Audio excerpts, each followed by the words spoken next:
കേരളത്തെ ലോകസമക്ഷമെത്തിക്കാൻ കേരളീയത്തിന് സാധിച്ചതായി മുഖ്യമന്ത്രി പിണറായി വിജയൻ. നിയമസഭയിൽ ചോദ്യോത്തരവേളയിൽ സംസാരിക്കുകയായിരുന്നു മുഖ്യമന്ത്രി.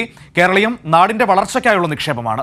വിവിധ മേഖലയിലെ പുരോഗതി ലോകത്തിന് മുന്നിൽ അവതരിപ്പിക്കാൻ കേരളീയത്തിലൂടെ സാധിച്ചെന്നും മുഖ്യമന്ത്രി പറഞ്ഞു. ഈ പരിപാടി നമ്മുടെ സംസ്ഥാനത്തിന് ആവശ്യമായൊരു പരിപാടിയാണ് എന്നാണ് കേരളം പൊതുവെ കണ്ടിട്ടുള്ളത്.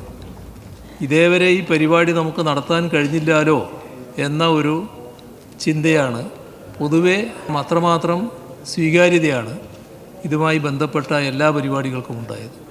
അപ്പോൾ സെമിനാർ എന്ന് പറയുന്നത് നമ്മുടെ കേരളത്തിൻ്റെ ഭാവി കാര്യങ്ങൾ എങ്ങനെ വേണമെന്നുള്ളതിനെക്കുറിച്ചടക്കം ആസൂത്രണം ചെയ്യാനുള്ളതായിരുന്നു. അതിൻ്റെ ഭാഗമായി പങ്കെടുത്ത വിദഗ്ധരും നമ്മുടെ നാട്ടിലുള്ള ആ വിഷയത്തിൽ പ്രാവീണ്യമുള്ളവരുമെല്ലാം വിലപ്പെട്ട അഭിപ്രായങ്ങളാണ് അവതരിപ്പിച്ചത്. അതേപോലെ നടന്ന പരിപാടികൾ ആയിരക്കണക്കിൽ കലാകാരന്മാരാണ് ഈ പരിപാടിയുടെ ഭാഗമായി അണിനിരക്കാൻ കഴിഞ്ഞത്. കേരളത്തിലെ കലാരംഗമാകെ ഈ പരിപാടിയെ വലിയ തോതിൽ പിന്താങ്ങുന്ന അവസ്ഥയാണ് ഉണ്ടായത്. ഇതിലൊന്നും ഒരു തരത്തിലുള്ള ഭേദചിന്തയും ഉണ്ടായിട്ടില്ല. തിരുവനന്തപുരത്ത് ഈ കേരളീയം പരിപാടിയിൽ പങ്കെടുക്കുന്നതിനാണ് എത്തിച്ചേർന്നിട്ടുള്ളത്. അത് ഒരു തരത്തിലും ഒരു ധൂർത്തായിരുന്നില്ല.